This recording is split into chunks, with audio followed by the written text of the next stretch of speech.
Hello, everybody. Welcome back to my channel. Have you ever looked at a stack of books and just felt a thrill run through you? The promise of adventure, of mystery, of a deep, soul-stirring connection? That's exactly how I feel about my January to be read list. We are starting this year off with a bang, let me tell you. We're going from the heart-pounding tension of a mystery that will test your faith, all the way to the icy, desolate shores of Antarctica for a rescue that unearths a dark secret. And that's not all. We'll be walking alongside Eve in a powerful retelling of one of the oldest stories known to humankind.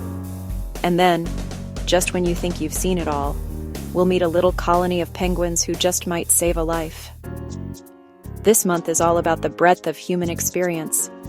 It's about courage in the face of the unknown, the quiet moments of reflection that change everything, and the unexpected connections that give our lives meaning. We're going to explore what it means to hold on to faith when everything is falling apart, and how even in our later years, a new purpose can find us in the most delightful, waddling form. These aren't just stories to me. They are invitations to live 1,000 different lives, to feel 1,000 different emotions. It's a journey of the heart and the mind. So, I want you to get comfortable, maybe grab a cup of tea, because we have so much to talk about. We're going to dive deep into each of these incredible worlds. I'll be sharing just enough to get you as excited as I am, without giving away the delicious secrets held within their pages. We'll go through each book, one by one, like chapters in our own shared story. From bomb threats to biblical beginnings, from philosophical mysteries to heartwarming penguins, this TBR is truly one for the books. Are you ready? Let's get into it. The first book that called to me for this new year is Line of Duty by Terry Blackstock. The first book that called to me for this new year is Line of Duty by Terry Blackstock.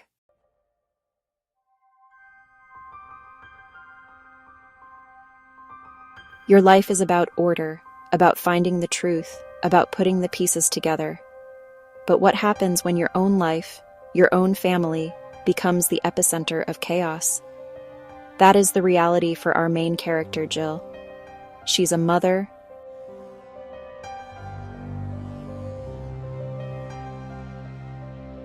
and right from the very beginning, her world is turned completely upside down in the most terrifying way imaginable. The story opens with an explosion, a bomb.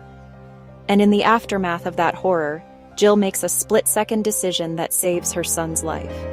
But this isn't just a one-time tragedy. It's the beginning of a nightmare. The bomber isn't finished. There are more explosions, each one seemingly random, yet chillingly personal. The city is gripped by fear, and Jill finds herself at the very heart of the investigation. A position that puts her and everyone she loves directly in the crosshairs of a killer whose motives are shrouded in mystery. What really drew me to this story is the profound question it asks about faith. It's one thing to believe when the sun is shining, when life is calm and predictable. But what happens to that faith when you are walking through the fire? When the very foundations of your world are shaken by violence and uncertainty? How do you trust in a higher plan when all you can see around you is destruction and fear? This is the crucible Jill is thrown into, and it's a test that I think so many of us can relate to on some level. We see her wrestling with these enormous questions. Is this a test from God? Is it a punishment? Or is it a random act of evil in a fallen world? The tension isn't just about finding the bomber. It's an internal, spiritual battle. Terry Blackstock is a master at weaving this kind of emotional and spiritual depth into a high-stakes thriller. You feel Jill's terror, her desperation to protect her family, and her agonizing struggle to hold on to the faith that has always been her anchor. It's a powerful combination. The stakes just keep getting higher with every chapter. The repeated bombings create this relentless, suffocating atmosphere of dread.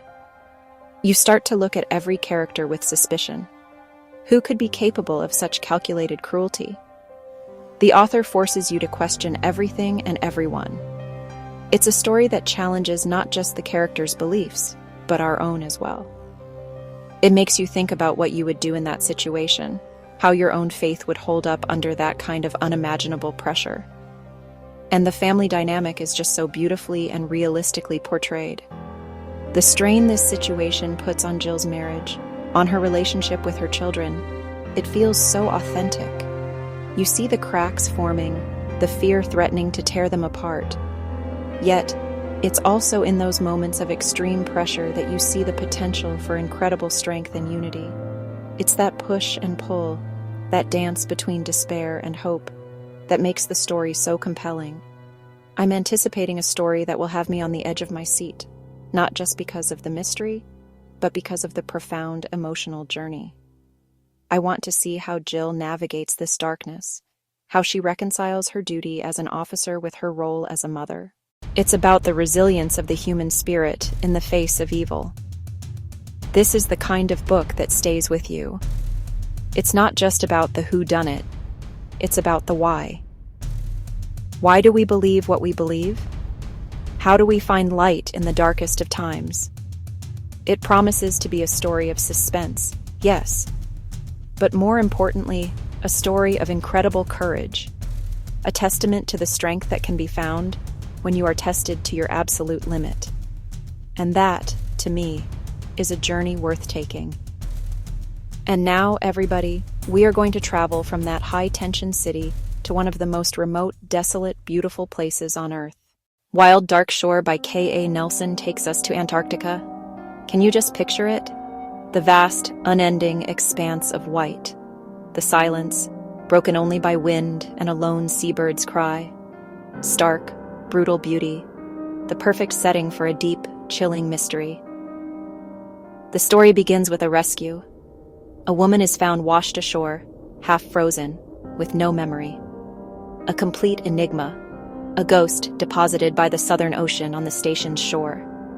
A small, tight-knit community of scientists and workers must nurse her back to health and grapple with the impossible questions she brings. Where did she come from? Was she alone? In isolated stories, the environment becomes a character. The Antarctic isn't just a backdrop, it's an active force. The cold, the isolation, the constant threat of the elements all amplify tension. There is nowhere to run, nowhere to hide. Secrets must be confronted within this small, claustrophobic community. And there is a secret. They stumble upon something that deepens the mystery. A grave. A hidden, solitary grave where no one should be buried. Whose is it? Is it connected to the woman who washed ashore? The rescue turns into a quiet, haunting investigation of a past someone wanted buried under the ice. The intrigue is palpable. This woman, a blank slate who could be anyone. Is she a victim, a survivor, or something else entirely? Her presence disrupts the station's balance. Trust phrase. Paranoia sets in. Each member has their own past and reasons for being here. The psychological core fascinates me. How does amnesia affect identity? If you have no memory, who are you? She must rebuild herself surrounded by strangers and the shadow of that grave. It's an exploration of identity, memory, and the stories we tell ourselves. McConaughey crafts a specific atmosphere. Quiet moments, unspoken glances, growing shanies. Not a car chase thriller, a slow burn, atmospheric mystery that seeps into your bones. Suspense comes from character interactions, secrets kept, and the chilling thought that the greatest danger may be the people you're trapped with. This book promises a journey into a breathtaking, dangerous landscape, and into the even more treacherous landscape of the human heart. What secrets will people carry to the ends of the earth? What happens when those secrets refuse to stay buried? All right, from the chilling shores of Antarctica, we're going to take a turn and travel to the thoughtful, philosophical streets of Edinburgh, Scotland. The next book on my list is A Visit with an Old Friend. This is by Alexander McCall Smith, the 10th book in the Isabel Dalhousie series. If you're not familiar with Isabel, let me introduce you. She is one of my favorite kinds of characters. She is a philosopher. She is the editor of the Review of Applied Ethics, and a woman who thinks deeply about everything. Isabel doesn't just live life, she considers it. She reflects on the moral and ethical dimensions of everyday situations. A conversation with a neighbor to a choice made at the grocery store. Her mind is always working, always turning things over. Reading these books feels like a long, thought-provoking conversation with a very wise friend. It's a gentle and intelligent world to step into. I find it incredibly comforting and stimulating at the same time. In this installment, Isabel is drawn into a very intriguing situation. An acquaintance's painting, a precious work by a renowned Scottish artist. The painting is stolen. But this isn't a hard-boiled detective story. Isabel isn't a private investigator. Her approach is philosophical. She untangles the problem not with fists and car chases, but with logic, intuition, and a deep consideration of human nature and motivation. She asks not just who did it, but why? What does it mean to covet something that belongs to another? What is the nature of ownership? What are the ethics of art and its value? Through Isabel's internal monologue, conversations with her husband Jamie, and her sharp-witted housekeeper Grace, we get to explore these questions right along with her. The stolen painting becomes a framework for a larger discussion about life. That's the magic of Alexander McCall Smith's writing. The plot is engaging, but often secondary to the character's inner world. Reading an Isabel novel is an exercise in mindfulness. It encourages you to slow down, to pay attention to the small details of life, to think about the why behind our actions. Her voice is calm, contemplative, with gentle, wry humor. Even though this is the 10th book, you can jump in at any point. Each book stands on its own, a snapshot of Isabel's life and puzzle. The joy is in the journey, not just the destination. Spending time in her head, seeing through her thoughtful, compassionate eyes. I am so looking forward to sinking back into this world. It's like putting on a favorite, cozy sweater, warmed and comforted. I want to hear Isabel's musings on motherhood, life with young son Charlie, the subtle complexities of friendship, and the beauty of a cloud-filled Edinburgh sky. It's a celebration of a life lived with intention and curiosity. Mystery and adventure don't always have to be loud and explosive. Sometimes the greatest adventures are the quiet ones in our own minds. It's about the puzzle of human behavior, the beauty of art, and the uncommon appeal of taking the time to look up and think. I cannot wait to rejoin Isabel in her beautiful city and see what truths she uncovers this time. Now, for our next book, we are taking a leap of faith, you could say. We are going back to the very beginning, to a story that is woven into the fabric of our culture, a story many of us have known since we were children. But we are going to see it in a way we have never seen it before. The book is Hava, The Story of Eve by Tosca Lee. And let me tell you, the ambition and the heart of this undertaking just took my breath away. This is a bold, imaginative, and deeply human retelling of the story of Eve, or Hava, as she is called here. Tosca Lee dares to step into the garden, to give a voice, a heart, a soul. This isn't just a simple retelling of Genesis. It's a profound, emotional exploration of what it must have been like to be her. To walk with God in the cool of the day, to experience the world in all its brand new perfection, and then to experience the fall. What makes this so powerful is that it's framed as a story of salvation told from multiple perspectives. It's not just Eve's story. It's the story of humanity's beginning, told through her eyes. The narrative is presented as her account, her testimony, passed down through the generations. It's her chance to tell us what really happened, to share her love, her joy, her confusion, her devastating regret, and ultimately her unwavering hope in a promised redemption. Imagine trying to capture the feeling of opening your eyes for the very first time. Imagine trying to describe the love for the man who was made from your own side. Imagine the voice of the serpent, not as a hiss, but as a seductive whisper of logic and reason. Tosca Lee tackles these immense foundational moments with incredible sensitivity and emotional depth. She makes Eve feel not like a mythical figure, but like a woman. A woman who loved fiercely, who made a catastrophic choice, and who had to live with the consequences for the rest of her life.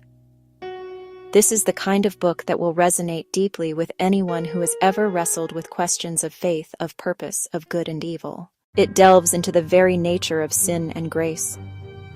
What did it feel like to live in a world without shame, and then to suddenly be consumed by it? What was it like to be banished from paradise and to have to learn to survive in a harsh, unforgiving world, all while carrying the weight of that loss? The emotional scope of this story is just epic. We walk with Hava through her idyllic early days, through the temptation and the fall, through the pain of childbirth, the grief of seeing her sons turn against each other, and the long, long years of exile. We see her relationship with Adam, with her children, and with the God she still loves, even after her disobedience. It's a story of survival resilience. I am particularly drawn to the idea of this being a story of hope.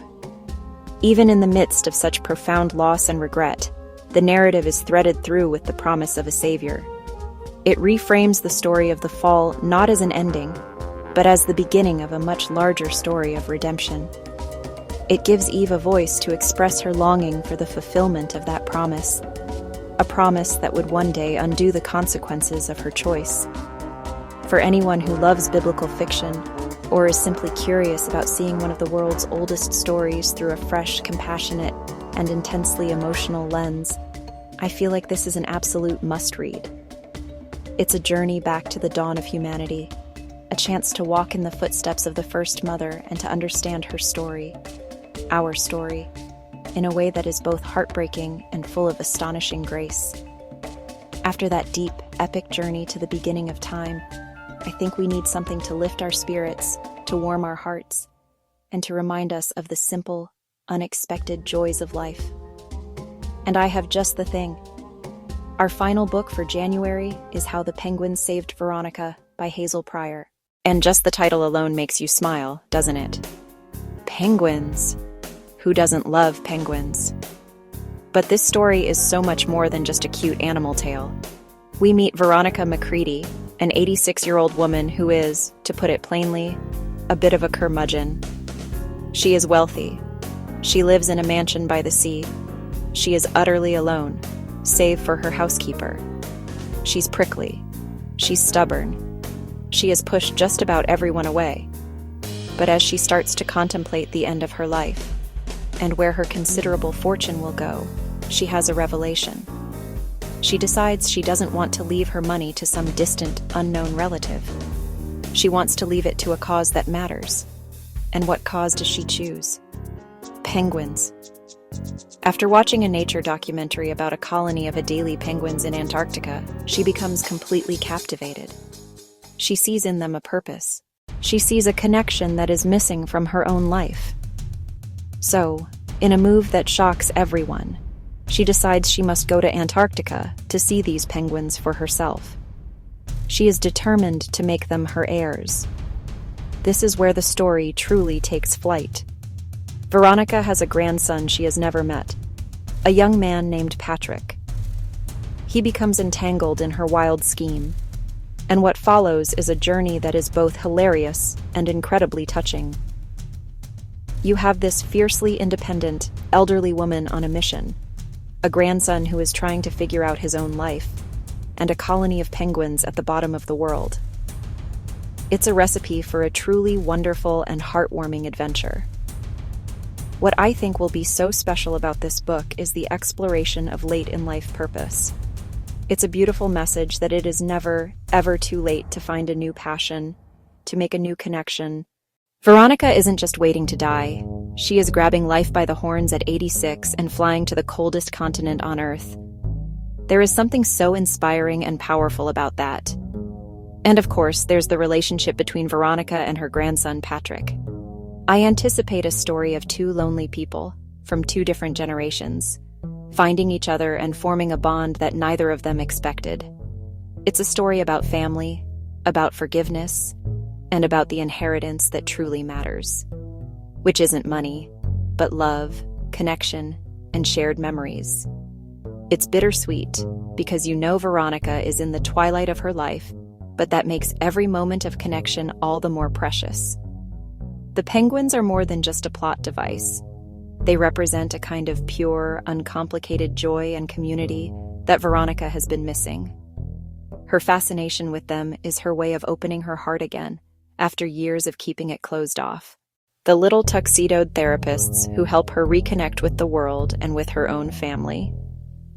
This feels like the perfect book to round out our January reading.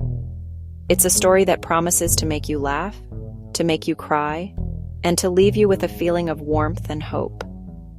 It's a celebration of life, in all its messy, complicated, and beautiful forms. It reminds us that adventure can be found at any age, and that sometimes the most profound connections come from the most unexpected of places, even a colony of waddling birds in Antarctica. And there you have it. 5 books, 5 incredible journeys that we get to embark on together this month. From the heart-pounding suspense that tests our faith, to the quiet, chilling mysteries at the end of the world. We've touched on the very dawn of humanity and found hope in the most ancient of stories. And we've been reminded that it's never too late to find a new purpose, even if it's with a colony of penguins. Each of these stories, in its own way, is a celebration of the human spirit. They are about connection, resilience, and the endless search for meaning in our lives. What I know for sure is that books are more than just paper and ink. They are a bridge. They connect us to other people, to other worlds, and most importantly, they connect us to ourselves.